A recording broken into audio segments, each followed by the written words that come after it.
स्वामी जी, पिछले 2-3 दिनों से बाजार जो है वो राखियों से अटे पड़े हैं, तो मिठाइयों की दुकानों पर भी खूब रौनक है। दुकानें अपने साइज से बड़ी हो चुकी हैं, बाहर सड़कों तक आ चुकी हैं, खूब मिठाइयाँ बिक रही हैं स्वामी जी। तो अब जब बहन थाली लेकर पहुंच रही है, 10 फीट बाहर निकल गई। जी जी, जब बहन थाली लेके पहुंच रही है तो उसमें राखी भी है, उसमें दिया भी है, उसमें तिलक लगाने का सामान भी है, तो उसमें मिठाई का डब्बा भी है स्वामी जी। तो मिठाई अलाउड है या आपने कुछ और रास्ता तलाशा मिठाई का, कोई और ऑप्शन?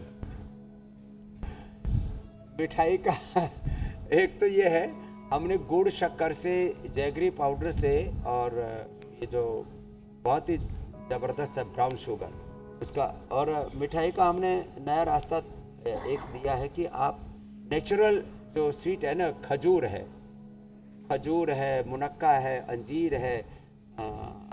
मुझे तो अभी ये तो चलेगा, 3-4 दिन तक सिलसिला चलेगा।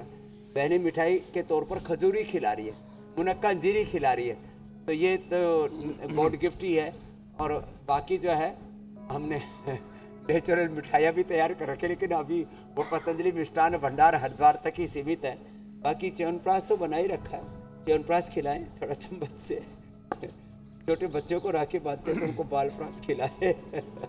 क्योंकि स्वामी जी मिठाई वाला मामला ऐसा है ना, और आंवला की और बेल की कैंडी है, कैंडी आंवला बेल की कैंडी बड़ी जबरदस्त है। मिठाई वाला मामला स्वामी जी ऐसा है कि बाजार ने लोगों की नब्ज पकड़ रखी है और लाइन क्या जोड़ी गई है, कुछ मीठा हो जाए। देखिए क्या शानदार है, और उसी मीठे के चक्कर में सारा मामला गड़बड़ हो रहा है। और आपने बहरहाल उसमें बहुत सारे ऑप्शन दे दिए हैं, थोड़ा योग हो जाए। रोजाना इंडिया टीवी के साथ सुबह 8 बजने से पहले पहले मैट लगाइए और स्वामी जी के साथ रोजाना अभ्यास करिए, फिर कहने ही क्या है। स्वामी जी देखिए, हम सब ये जानते हैं कि हर एक घर की ये कहानी है कि माँ बहनें जो होती हैं सबका ख्याल रखते रखते अपना ख्याल रखना भूल जाती हैं, और सबको खिलाते पिलाते वो खुद खाना ठीक से नहीं खाती। तो ज़रा उनको समझाइए कि उनका खुद का रूटीन कैसा होना चाहिए, और अपना खाना स्किप कर देने से आप अपना कैसे नुकसान कर रही हैं और परिवार का भी नुकसान कर रही हैं। तो देखो, एक तो ना सुबह उठते ही सबको पानी पीना चाहिए, चाय कॉफी। कुछ चीज़ों को घर से खदेड़ दो, बाहर निकालो, कुछ चीज़ों का बहिष्कार करें, थोड़ा सुधार करें। हमारे यहाँ रिफॉर्म आता है, एक शब्द है रिफॉर्म, एक है चेंज। तो पॉलिटिकल रिफॉर्म्स की तो बहुत बात होती है, एजुकेशन में, इंडस्ट्री में, अलग अलग क्षेत्रों में रिफॉर्म्स की बड़ी बात होती है, और कई बार चेंज, पूरा परिवर्तन, क्रांति की बात होती है। तो रिफॉर्म ये लाएं, चाय coffee burger pizza cold drinks और जितने भी अनहेल्दी चीज़ें, इनको तो घर से अलविदा करें। कोशिश हो कि चीनी मैदा सफ़ेद नमक धीरे धीरे करके आगे बढ़ाएंगे। तो चाय कॉफ़ी की जगह दिव्य पेय पिए, हर्बल पेय पिए, नींबू पानी पिए, बहुत सारे विकल्प हैं। सुबह उठ करके आंवला एलोवेरा गिलोय आदि का जूस पिए, यहाँ से तो शुरुआत करें। फिर नाश्ते में अंकुरित लेना शुरू करें, थोड़ा फल लेना शुरू करें, दलिया लेना शुरू करें, ओट्स लेना शुरू करें, यहाँ से शुरुआत करें।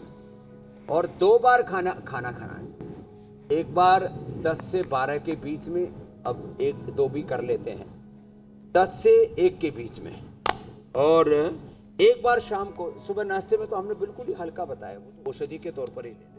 और शाम को 5 से 7, अधिकतम 8, 9 के बाद तो खाना ही नहीं, और 10 के बाद तो खाना जो है वो जहर का काम करता है। फ्रूट्स या जो है कोई दूध या कोई ऐसी चीज़ ले सकते हैं, बाकी 10 के बाद तो खाना नहीं चाहिए। तो 2 बार खाना खाएंगे, इंटरमिटेंट उपवास पे रोज हो जाएगा, और उससे फिर शरीर में ना परिवर्तन आएगा कि रोज का रोज जो कचरा है ना अंदर से साफ होता रहेगा, अंदर की हाइजीन मेंटेन रहेगी।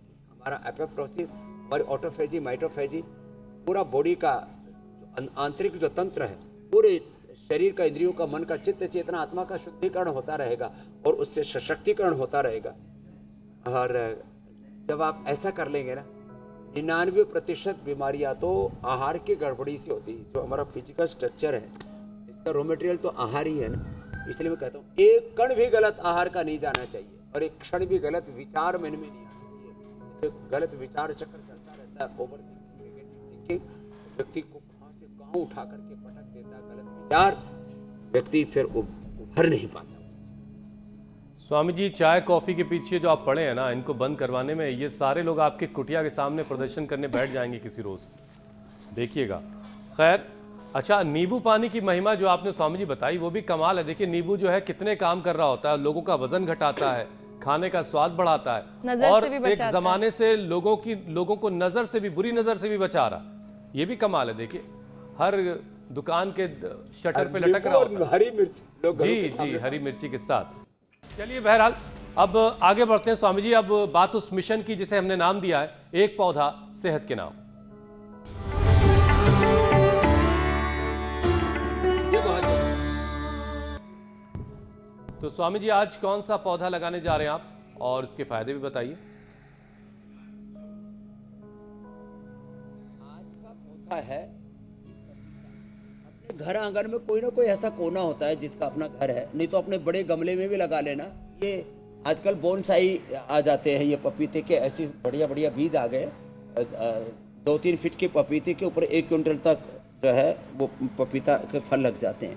तो ये हमने तो, क्योंकि हमारे पास तो घर आंगन बहुत है, और ये पपीता ज़मीन पर ही लगा दिया, लेकिन आप इसको गमले में भी लगा सकते हैं। और पपीता जो है, देखो, इसका फल पेट के लिए बहुत अच्छा होता है। पपीते के दूध से भी पेट की दवाइयाँ एलोपैथी तक में अब बनाई जाने लगी हैं। तो पपीते का फल पेट के लिए, कब्ज के लिए, गैस के लिए, जिनको भी पेट की दिक्कतें उनके लिए तो रामबाण है ही सो है। बस गर्भवती माताओं बहनों को पपीता नहीं खाना होता है, इतना सा ध्यान देते हैं। पपीते के पत्तों का रस प्लेटलेट को बढ़ाने में अब तो 50-50 रुपए की एक गोली इसकी बिकने लग गई है, जो है वो रामबाण का काम करता है। खास करके डेंगू के बाद जब प्लेटलेट बहुत घट जाते हैं तो हम पपीता, एलोवेरा, गिलोय, अनार, इसी का रस पिलाते हैं।